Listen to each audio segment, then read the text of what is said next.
오늘 하나님께서 우리에게 주시는 말씀은 로마서 1장 1절에서부터 7절 말씀입니다. 그리스도 예수의 종 바울은 사도로 부르심을 받아 하나님의 복음을 위해 따로 세움을 받았습니다.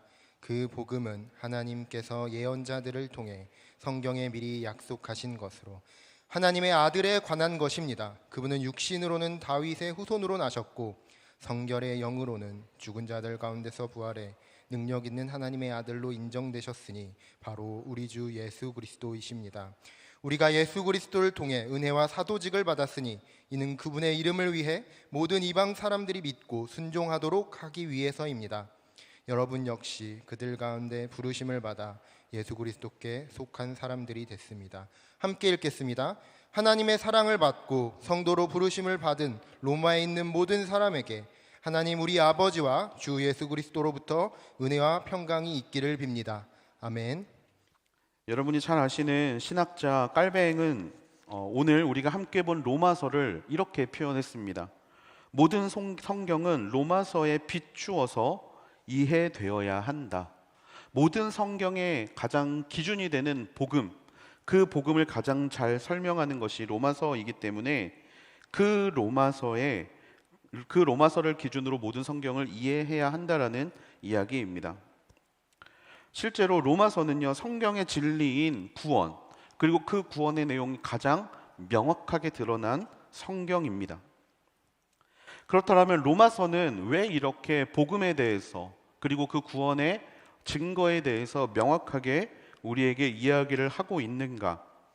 이것을 이해하기 위해서 우리가 로마서는 왜 쓰여졌는지에 대한 내용을 잠깐 여러분들과 나누기를 원합니다.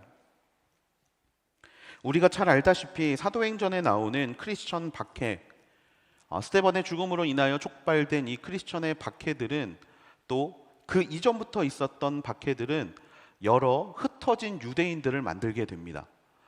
그리스도인으로서 그 땅에서 삶을 포기하고 전 세계 곳곳에 흩어져 버린 유대인들은 그들이 발닿는 모든 곳으로 향하게 되고요. 그 중에 한 곳이 어디냐? 바로 로마였습니다. 세계의 중심, 바로 그곳에 믿는 자들이 들어가게 된 것이죠. 그리고 놀랍게도 그곳에서는 복음의 역사가 시작이 됩니다. 그곳에서 신앙생활을 하게 되고 그곳에서 모여서 예수 그리스도를 바라고 원하고 소망하는 일들이 로마 땅에 일어나게 된 것이죠. 그곳에서는 유대인들뿐만이 아니라 새롭게 이방인들까지도 함께 모여서 예배드리는 이 부흥의 역사가 시작이 됩니다. 그런데 로마 황제 글라우디오라는 사람이 등장하고 이 글라우디오가 칙령을 내리게 됩니다. 모든 유대인들은 로마 땅에서 떠나라라는 명령이었죠. 모든 유대인들을 로마에서 추방하게 되고 5년의 시간이 지나서 유대인 그리스도인들이 다시 로마 땅으로 들어가게 됩니다. 그런데 그동안 함께 모여서 예배하고 함께 모여서 하나님을 찬양하고 예수 그리스도의 다시 오심을 기대했던 사람들을 만나게 되는데 여기서부터 문제가 시작되었다라는 거예요. 그리스도를 믿는 유대인들이 모두 빠지고 이방인 그리스도인들만 남다 보니까 이제 모든 방향이 그들의 문화대로 흘러가게 되는 겁니다. 그들이 생각한 대로, 그들이 원하는 대로, 또 그들이 그동안 유대인 그리스도인들과 함께 있을 때 부딪혔던 문제들을 자신들만의 방법으로 세워가게 되었다라는 거예요. 그리고 이것을 바라보게 된 유대인 그리스도인들은 당황하게 됩니다.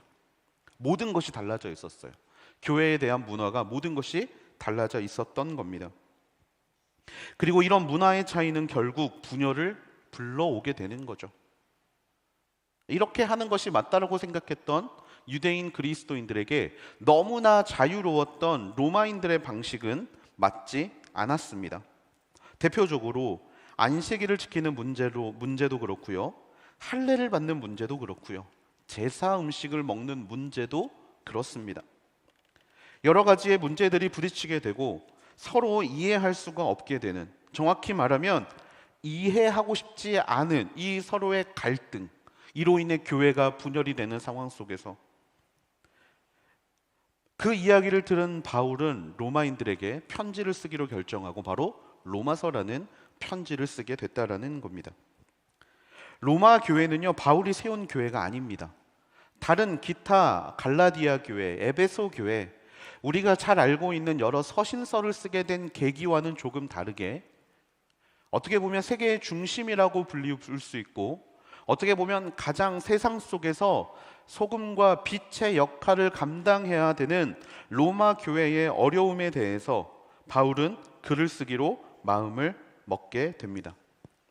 그 계기는 분열 때문이었다라는 거예요. 바울은 이 분열의 문제에 굉장히 민감하게 반응하는 사람이었습니다. 우리가 잘 알듯이 요즘 큐티를 하시는 분들은 다 아시겠지만 고린도 교회의 가장 첫 번째 되는 문제가 무엇이었습니까? 너는 게바파, 너는 아볼로파, 너는 바울파, 나는 예수파. 이렇게 서로 무리를 짓고 분열시키는 모습들을 바울이 가장 먼저 지적하는 것들을 우리가 볼 수 있게 되죠. 그 문제에 바울이 그렇게 민감하게 반응하는 이유는 바로 자기에게 그 경험이 있었기 때문입니다. 한 하나님을 믿고 있었던 유대교와 그분의 아들이신 예수 그리스도를 믿는 크리스천 사이에 너무나 많은 이 거리감, 그리고 그 분열과 그 어려움, 아픔의 가장 중심에 있었던 것이 본인이었기 때문에, 예수님이 이 땅에 오신 이유는 자신의 육체를 통하여 막힌 담을 허무시기 위해서 이 땅 가운데 오셨는데, 그리스도인들이 서로 분열되고 비난하는 모습들을 보는 것이 너무나 마음이 아팠던 것이죠. 그래서 바울은 로마 교인들에게 쓰는 편지에 이 문제의 해결법을 제시합니다. 분열에 대한 해결법.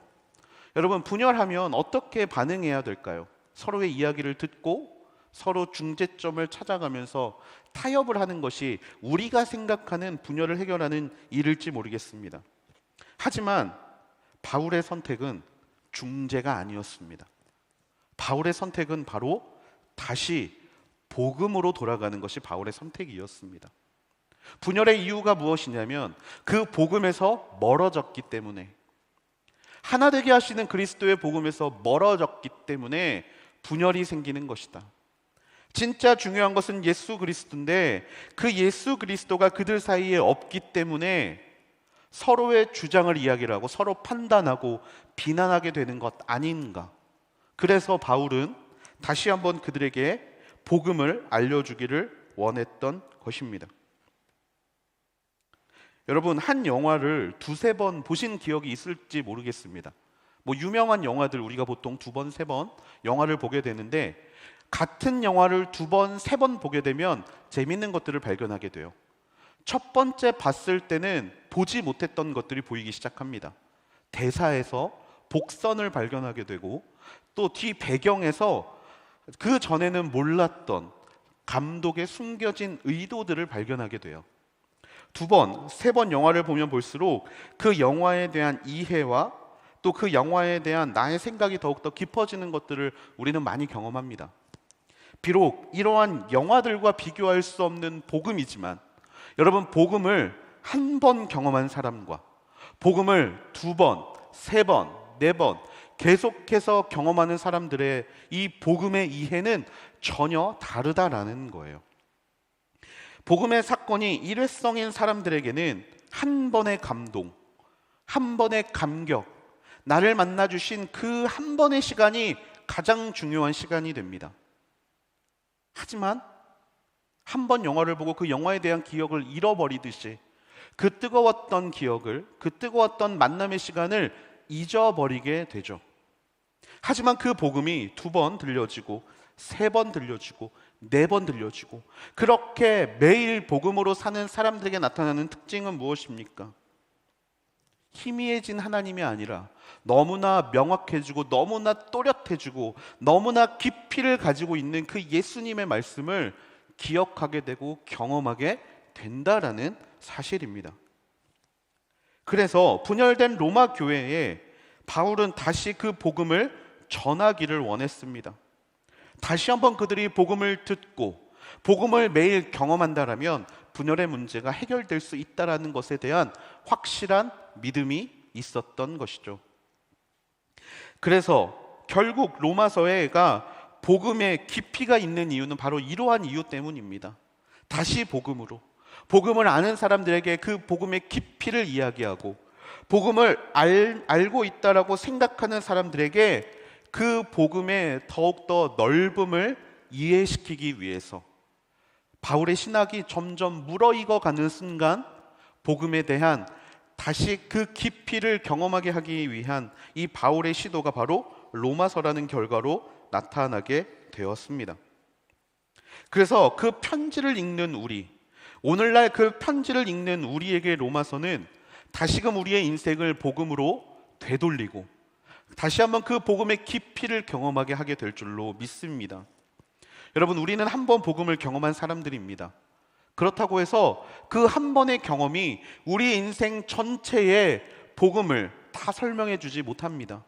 복음은 매일 새로워야 하는 것이고, 복음은 매일 경험해야 하는 것이고, 복음은 매일 하나님께로 나아가게 하는 우리에게 가장 기쁜 소식이 되어야 할 줄로 믿습니다.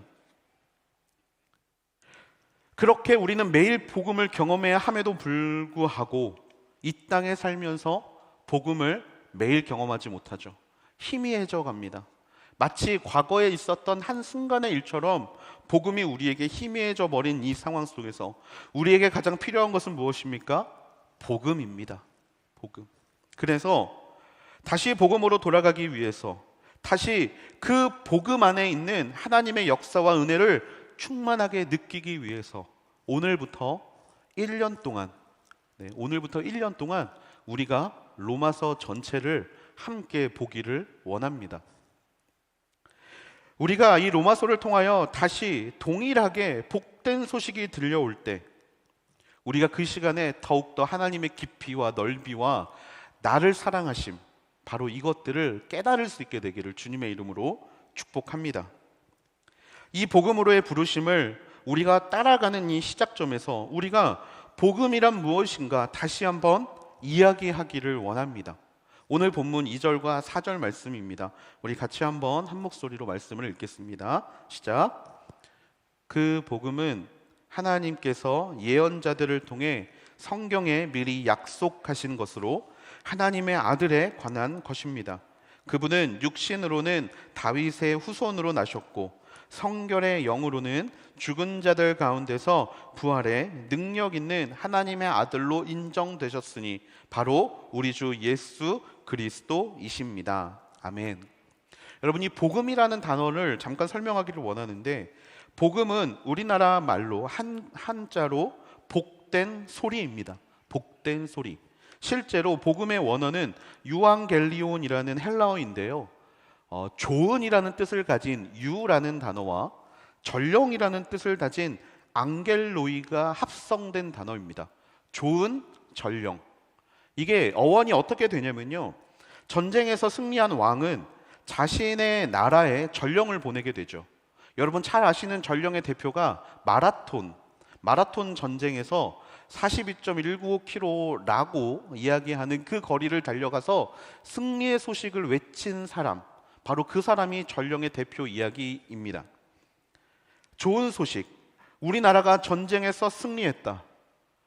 우리의 왕이 그곳에서 승리했고 그곳에 평화를 선포했고 그곳에 통치를 시작하게 됐다라는 소식을 들고 가는 전령. 이러한 좋은 소식을 들고 가는 전령, 바로 그게 유앙겔리온, 복음이라는 뜻입니다.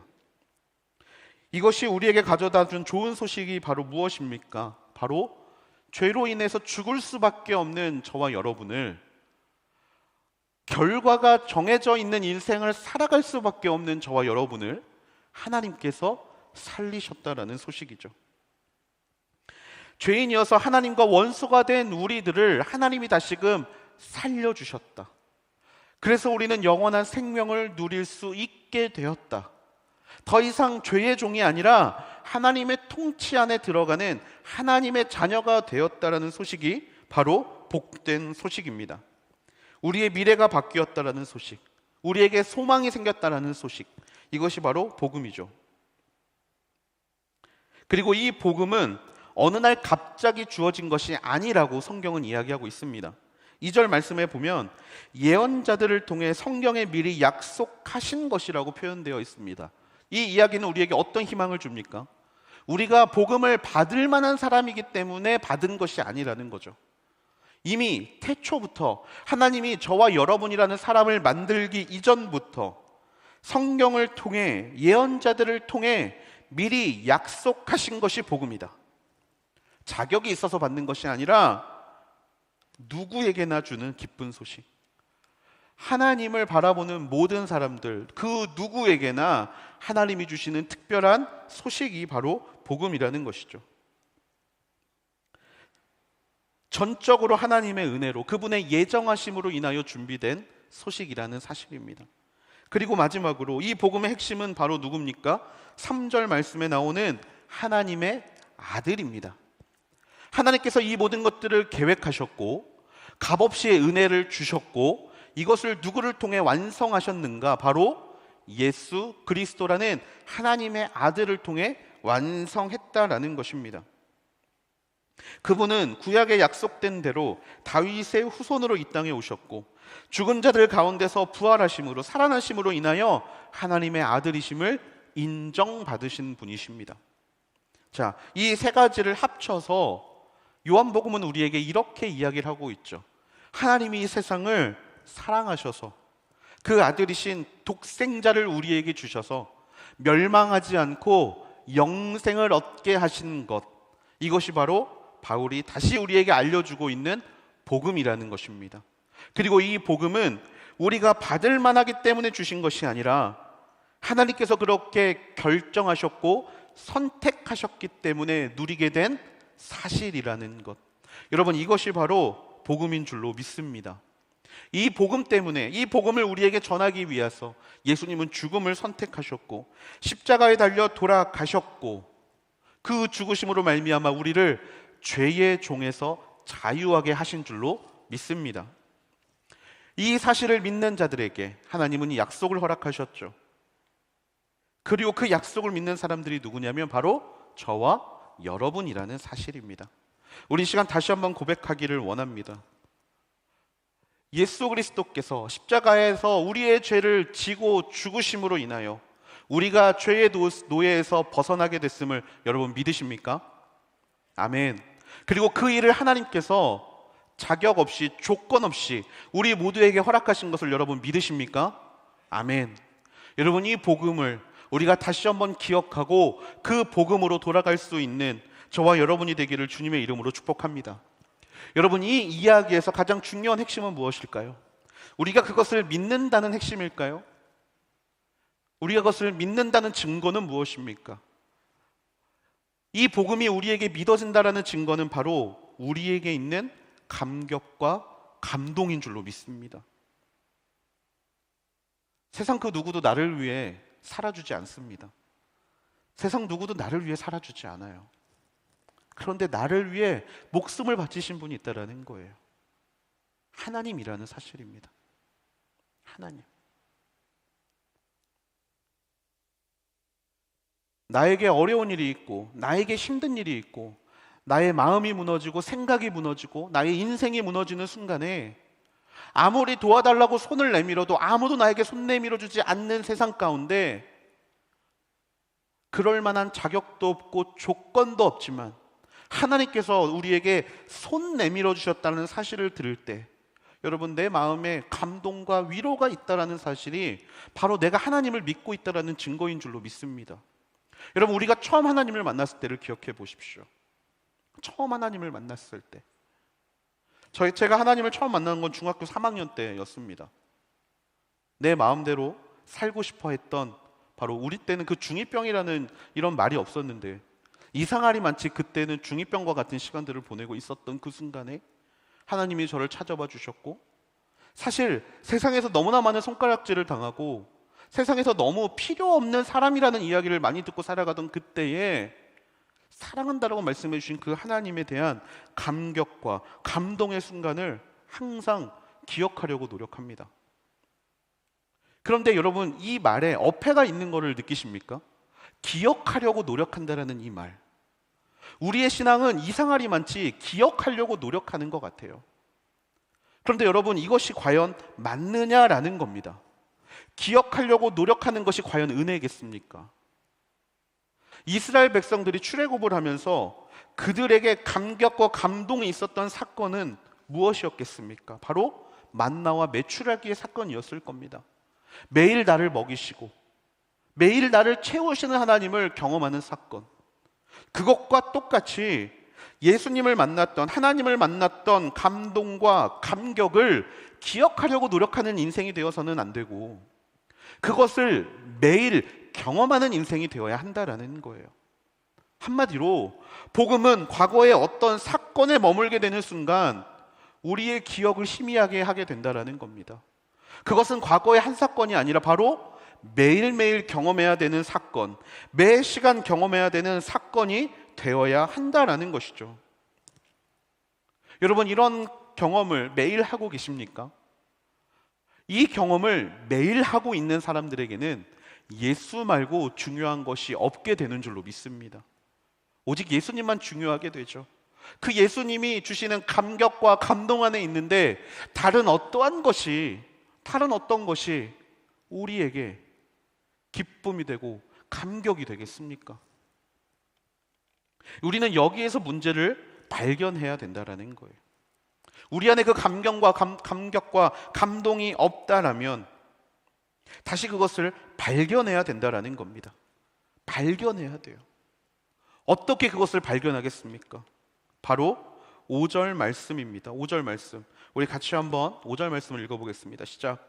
우리가 예수 그리스도를 통해 은혜와 사도직을 받았으니 이는 그분의 이름을 위해 모든 이방 사람들이 믿고 순종하도록 하기 위해서입니다. 우리가 복음을 받고 감동을 받고 은혜를 받고 그분의 자녀로 그분의 사도직을 받았다라면 그분의 이름을 위해 모든 이방 사람들이 믿고 순종하도록 바로 이 목적을 향해요. 인생의 목적을 가지고 전진해야 한다라는 거예요. 인생의 방향성과 목적을 다시 한번 복음을 통해 명확하게 하며 살아갈 때 우리에게 찾아오는 분열의 문제, 어려움의 문제, 다툼의 문제들을 이겨낼 수 있고 다시 그 복음 앞으로 나아갈 수 있게 된다는 것입니다. 그래서 복음을 통해 오늘을 살아가는 사람들, 복음 증거자로서 삶을 인정받은 사람들, 이런 사람들에게는요 나타나는 특징이 있습니다. 바로 명확한 방향성을 갖게 된다는 거예요. 모든 이방 사람들이 믿고 순종하는 일에 명확한 부르심을 받게 된다는 사실. 그래서 복음에 붙잡힌 인생은 인생의 사명이 명확해집니다. 복음에 붙잡힌 사람들은 인생의 사명이 명확해집니다. 나는 무엇을 위해 살아가는가? 삶의 존재 이유가 무엇인가? 이에 대한 명확한 해답이 복음 안에 있기 때문에 복음에 붙잡힌 사람들은 인생의 사명을 발견하게 되죠. 오늘 본문 1절 말씀입니다. 그리스도 예수의 종 바울은 사도로 부르심을 받아 하나님의 복음을 위해 따로 세움을 받았습니다. 바울은 되고 싶었던 것이 있습니다. 원래 히브리식 이름 사울, 이 사울은요 꿈꾸던 게 있었습니다. 바로 가말리엘의 문화, 유대에서 7대 랍비로 불리우는 7명의 뛰어난 랍비라고 불리우는 가말리엘이라는 사람의 아래에서 열심히 공부하고 유대의 문화를 철저히 따름으로 인하여 정말 유명한 랍비가 되기를 원했습니다. 그리고 더 나아가서 요세푸스라고 불리우는 바로 그런 정말 유명한 유대인 역사학자처럼 신학과 철학과 역사를 아우르는 대학자가 되고 싶었습니다. 사울은 그런 사람이 되고 싶었어요. 자, 그래서 공부를 정말 열심히 했고요. 무엇보다 자신이 믿는 것에 반하는 크리스천들을 박해하는 것에 온 힘과 정성을 쏟게 되었던 겁니다. 자, 그런데 무슨 일이 벌어집니까? 다메섹으로 크리스천을 잡으러 가는 도중에 누구를 만나냐면 예수님을 만나게 됩니다. 예수님, 복음을 듣게 되죠. 나는 네가 박해하는 예수야. 이 예수님을 만나게 됩니다. 그때부터 그는 그분이 진짜 하나님의 아들이신 것과 그분의 십자가 사건의 전말이 나 때문에 일어났다는 사실을 깨닫게 됩니다. 앞에서 말씀드린 감동과 감격으로 바로 그 사실에 빠지게 되는 것이죠. 자, 그러면서 그는 그의 인생의 달라짐을 경험하게 됩니다. 박해자에서 전도자로 변하게 됩니다. 복음을 처음 받아들였을 때 박해자에서 전도자로 변화하게 되는 거죠. 그 이후로 무슨 일이 벌어집니까? 바울은 끊임없이 복음에 붙잡힌 자로 살게 됩니다. 자, 그런데 이 복음에 붙잡힌 자로 살다 보니까 바울은 자연스럽게 자신의 사명을 깨닫게 됩니다. 내가 하나님의 권위 아래 있고, 내가 그분의 붙잡힘 아래 있고, 내가 이 모든 것을 분노와 같이 여기게 되는 순간 그에게 찾아온 사명, 바로 이방인들에게 하나님의 복음을 전하는 증거자로서의 사명, 복음을 끝까지 전해야겠다는 이 전도자로의 사명이 더욱더 명확하게 다가오게 되는 거죠. 나는 그분 권위 아래에 있는 그분의 종이다. 그분의 다스리심과 그분이 나를 이끄시는 분이심을 인정하는 그분의 종이다. 나는 내가 종임이 부끄럽지 않다. 나는 오히려 내가 예수 그리스도의 종임이 기쁘다라고 말할 수 있는 이유가 어디에 있습니까? 복음에 있는 거예요. 또 그가 사도라는 역할로 부름받았다는 것도 언제 깨닫느냐? 복음을 계속 붙잡을 때 깨달을 수 있게 되는 겁니다. 나는 사도다. 내가 하나님의 복음을 전하는 사람이다. 복음을 계속 붙잡다 보니까 내가 따로 세움을 받은 존재임을 깨닫게 되는 거예요. 복음을 계속 붙잡다 보니까. 우리 안에 질문이 있습니다. 나는 이 땅에서 어떻게 살아야 하는가? 무엇을 위해 살아야 하는가? 여러분, 이런 질문은 크리스천들이라면 누구나 하는 질문인 줄로 믿습니다. 여러분, 그렇지 않습니까? 나는 도대체 이 직장에 왜 온 것인가 고민하지 않으십니까? 내가 이 직장에서 무엇을 해야 하나님의 부르심에 합당한 인생으로 사는가? 여러분, 계속 물어보고 있지 않으십니까? 연애를 하실 때도 이 관계에서 하나님께 어떻게 영광을 드려야 하는가 고민하고 계시지 않으십니까? 우리가 이 땅에서 어떻게 살아야 되고 왜 살아야 되는지에 대한 문제, 이 문제는 우리 안에 항상 있습니다. 근데 그럴 때마다 우리는 성경의 인물들을 참 부러워합니다. 그들은 소명과 사명이 명확한 것처럼 보이기 때문에. 특히 바울과 같은 인생, 그렇지 않습니까? 전혀 다른 인생을 살다가 하나님이 만나주셔서, 예수님이 만나주셔서 복음 증거자의 삶을 그냥 사는 것처럼 보이잖아요. 그런데 여기에는 비밀이 있다라는 거예요. 하나님이 우리를 이 땅에 던져놓으신 데 이유와 목적이 있다라면 그 사명을 발견할 수 있는 유일한 키워드는 언제나 복음을 붙잡는 일이라는 겁니다. 여러분, 어떻게 사셔야 되는지 궁금하십니까? 계속 복음 안에 거할 수 있는 하나님의 자녀가 되기를 축복합니다. 여러분, 내가 이 회사에서 무엇을 감당해야 되는가 질문을 하고 계십니까? 여러분, 언제나 복음 안에서 이 회사에서의 나의 역할을 재해석할 수 있게 되기를 주님의 이름으로 축복합니다. 그러면 발견하게 된다라는 거예요. 그러면 깨닫게 된다라는 거예요. 우리가 그 정답을 찾을 수 없는 이유가 무엇입니까? 질문에만 집중하기 때문입니다. 질문에만. 내가 여기서 무엇을 해야 되지? 내가 여기서 뭘 해야 되지? 내가 여기에 온 이유가 무엇이지? 근데 여러분, 질문에 집착하는 사람은 철학자로 끝날 수밖에 없어요. 머릿속에 생각이 많은 사람으로밖에 끝날 수 없습니다. 질문에만 집중하고 있으면 절대로 사명을 알 수 없습니다. 이 질문과 무엇이 연결되어야 됩니까? 복음이 연결되어야 하는 거예요. 나를 위해 십자가에 달려 돌아가신 예수 그리스도를 내가 믿습니다. 그러면 그분의 종된 내가 지금 이 자리에서 어떻게 하면 그분의 종으로서 소금과 빛으로 살아갈 수 있겠습니까를 끊임없이 고민해야 된다는 거예요. 나에게 찾아오는 여러 사건들, 나에게 찾아오는 여러 순간들, 그럴 때마다 복음을 통해서 바라보게 되면 모든 것이 달라지는 것을 경험하게 되고, 복음을 통해 바라보게 되면 나에게 나아 있는 하나님을 통한 길을 발견할 수 있게 된다라는 사실입니다. 그 순간 깨닫게 되죠. 내가 이 일을 위해서 부르심을 받은 거구나. 디모데전서 6장 12절은 이렇게 이야기합니다. 믿음의 선한 싸움을 싸워라. 영원한 영생을 붙들어라. 내가 이것을 위해서 부르심을 받았고 또 많은 증인들 앞에서 선한 고백을 했다. 바울이 젊은 목회자인 디모데에게 이야기하는 것이 디모데전서 아닙니까?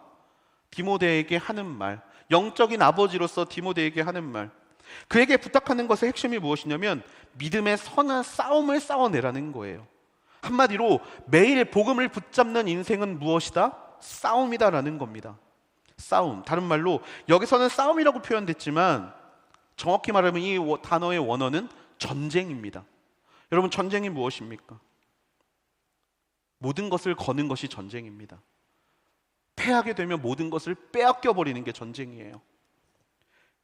복음을 붙잡는 인생이 바로 이 전쟁과 같은 사실이라는 겁니다. 여기서 지게 되면 우리는 생명을 빼앗기는 겁니다. 여기서 지게 되면 우리는 모든 것을 빼앗기게 되는 것입니다. 그렇기 때문에 우리의 삶은 이 복음을 빼앗기지 않기 위하여 끊임없이 전쟁을 해야 되는 것이 바로 우리의 인생이라는 사실입니다. 너무나 꼴보기 싫은 사람이 내 눈앞에 있고 너무나 나를 힘들게 하고 나를 어렵게 하는 사람들이 내 눈앞에 있을 때 그를 향해 비난하는 것은 세상의 방식이지만 그 순간에 믿음으로, 복음으로 죽을 나를 살려주신 예수님을 통하여 그를 바라보게 되는 순간 원수를 사랑하라는 예수님의 마음을 깨닫게 되고, 그렇게 왼뺨을 맞으면 오른뺨을 대라는 예수님의 마음을 생각하면서 그 순간 하고 싶지 않지만, 따라가고 싶지 않지만 끝까지 싸워내는 것이 바로 복음을 붙잡는 믿음의 전쟁이라는 거예요. 여러분, 미워하기 쉽습니다. 미워하게 되는 순간 기억하셔야 돼요. 복음을 빼앗기는 겁니다. 복음을 빼앗기는 거예요. 그것이 믿음을 따라가는 인생, 그것이 항상 복음을 붙잡는 인생이라는 사실을 우리가 매일 기억하며 나아가는 것, 여러분, 이것이 다시 복음을 붙잡는 인생이라는 것입니다. 또한 바울은 디모데에게 영원한 영생을 붙잡으라고 이야기를 하죠. 영원한 영생, 우리는 보상의 개념이라고 생각합니다. 보상의 개념. 하지만 영원한 영생은 우리가 죽고 난 뒤에 누리는 천국 같은 이런 미래에 대한 보상의 개념이 절대로 아닙니다. 이 영원한 영생은 언제 누릴 수 있습니까? 예수 그리스도와 함께 할 때 누릴 수 있는 것 아닙니까? 그러면 그 영원한 영생을 우리가 언제 붙잡고 언제 누릴 수 있는가? 바로 믿음의 선한 싸움을 싸워낼 때, 복음으로 모든 문제를 해석하고 복음으로 모든 문제 앞에 나아갈 때 비로소 내 환경은 원수가 나를 에워싸고 둘러싸고 있다 할지라도, 나의 상황은 하나도 변하지 않을지라도 주 예수와 동행하니 그 어디나 하늘나라가 되는 영원한 영생을 누리는 장소가 되는 것을 경험하게 된다라는 사실입니다. 이것이 우리가 우리의 사명을 발견하는 길, 매일 하나님의 부르심 앞에 나아가는 길, 다시 복음을 붙잡는 길이라는 겁니다. 그렇다면 이제 우리는 어떻게 살아가야 되겠습니까? 내가 문제라고 생각했던 모든 순간과 모든 상황에 예수 그리스도라는 복음을 적용시켜야 합니다. 그래서 저는 우리 요셉 청년부 모든 지체들이 문제가 나의 마음을 무너뜨리는 일이 아니라 문제가 도리어 하나님을 통해 사건을 바라보게 하는 시작이 되어야 할 줄로 믿습니다. 복음을 붙잡는 인생은 시야를 바꾸는 인생이에요. 복음을 붙잡는 인생은 사건을 바꾸는 인생인 줄로 믿습니다. 절대 질문에만 집중하고 사명을 버리는 인생이 되지 않게 되기를 소망합니다. 매일 그 문제를 복음으로 다시 재해석하고 그 재해석한 것들을 전쟁을 통하여 싸워낼 수 있는 인생, 그런 인생이 되기를 주님의 이름으로 축복합니다. 여러분, 그럴 때 우리가 발견하게 되는 것, 그것이 바로 사명이라는 거예요. 바울은 로마서를 통하여서 이 사명을 다시 이야기하기를 원합니다. 우리를 부르신 하나님의 이유와 하나님의 목적과 그것을 통하여 매일의 삶을 하나님과 동행하며 전쟁처럼 싸워내는 믿음의 군사들을 다시 한번 세우기를 원한다라는 겁니다. 여러분, 이 부르심 앞에 응답할 수 있게 되는 저와 여러분이 되기를 소망합니다. 그냥 복음이라는 단어가 그 예수님이 나를 위해 죽으셨고 사셨어, 여기서 멈추는 인생은요, 더 이상 감동과 감격이 일어나지 않습니다.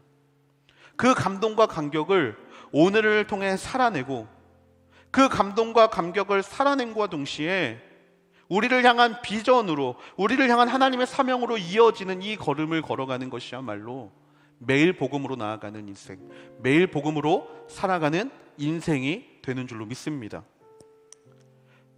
그래서 이 복음의 이야기를 지금부터 1년 동안 하기를 원합니다. 사실 1년이라고 하면 거의 52주잖아요. 하지만 이 시간도 사실 부족하다고 느낍니다. 왜냐하면 복음은 매일 선포되어야 되는 것이기 때문에. 저는 그래서 이 로마서의 모든 설교가 끝나고 우리 요셉 청년들 모두가 자신을 통한 하나님의 비전을 발견할 수 있게 되기를 소망합니다. 그래, 이래서 나를 이 땅에 보내셨구나. 그래, 이래서 내가 이 땅에서 살고 있는 것이구나. 여러분, 그것들을 발견할 수 있게 되기를 소망합니다. 그럴 때 우리가 달라지지 않겠습니까? 그럴 때 우리 요셉 공동체가 달라지지 않겠습니까? 여러분, 이것을 기대할 수 있게 되기를 소망합니다. 다시 복음으로 나아가는 이 순간 앞에 언제나 하나님 앞에 고백할 수 있게 되기를 소망합니다. 말씀을 마무리하려고 합니다. 여러분, 예배 마지막에 함께 부르는 찬양이 부흥이라는 찬양입니다. 이 부흥이라는 찬양 너무나 잘 알고 너무나 유명한 찬양이죠. 비공식적으로 50만 장이 팔렸다라고 합니다. 50만 장 팔린 앨범. 아마 여러분들 옛날 이 서랍을 뒤져보시면 이 앨범 하나씩은 다 있으실 것 같아요. 이 부흥이라는 찬양, 이 찬양을 작곡하신 분이 고형원 씨라는 분인데요. 이분에 대한 인터뷰를 제가 본 적이 있습니다. 이분이 그런 이야기를 하시더라고요. 나는 원래 음악적 재능이 없는 사람이고, 나는 원래 그쪽에 대한 달란트가 하나도 없었던 사람이고, 지금도 기타와 피아노는 잘 친다라고 말하지 못하는 사람입니다. 그런데 중고등학교 때 하나님을 만나게 되고, 그 이후로 하나님을 위해 살고 싶다라는 마음에 하나님, 지금부터 내가 당신을 위해 살겠습니다라고 결단을 하고 난 이후부터 선택의 순간이 찾아올 때마다, 문제가 찾아올 때마다 항상 예수님으로 반응하는 삶을 살았습니다.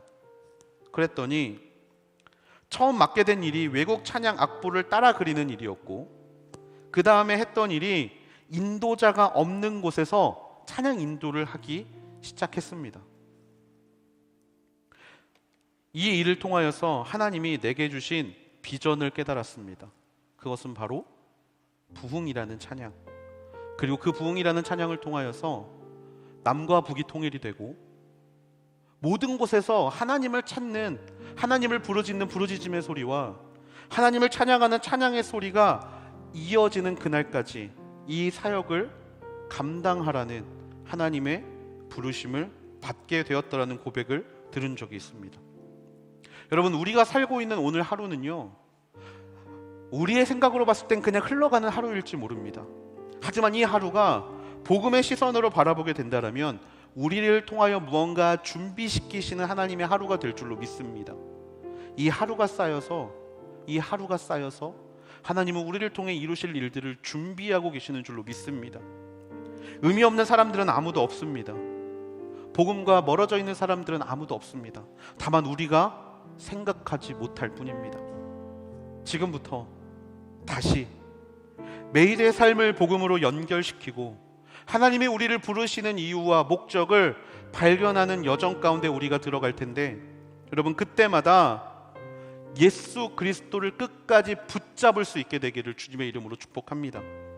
그 자리에서 우리를 부르신 이유, 우리를 이 부르신 부르심의 이유, 이것이 너무나 견고한 비전과 소망이 될 것입니다. 우리 안에 복음의 감동이 회복되기를 소망합니다. 우리 안에 부르신 이유를 명확하게 깨닫는 시간이 되기를 소망합니다.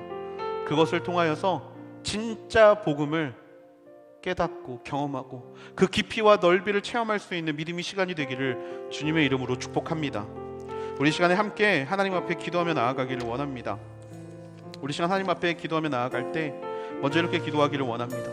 사랑이 많으신 아버지 하나님, 하나님께서 우리를 너무나 사랑하시고 하나님께서 나라는 인간을 아무런 조건도 없고 또 아무런 이유도 없이 사랑하여 주시고 나를 살리기 위하여 당신의 유일한 아들인 예수 그리스도를 이 땅에 보내요 십자가에 달려 죽게 하신 이 하나님의 사랑의 이야기를 아버지 우리가 매일 경험하게 하여 주시옵소서.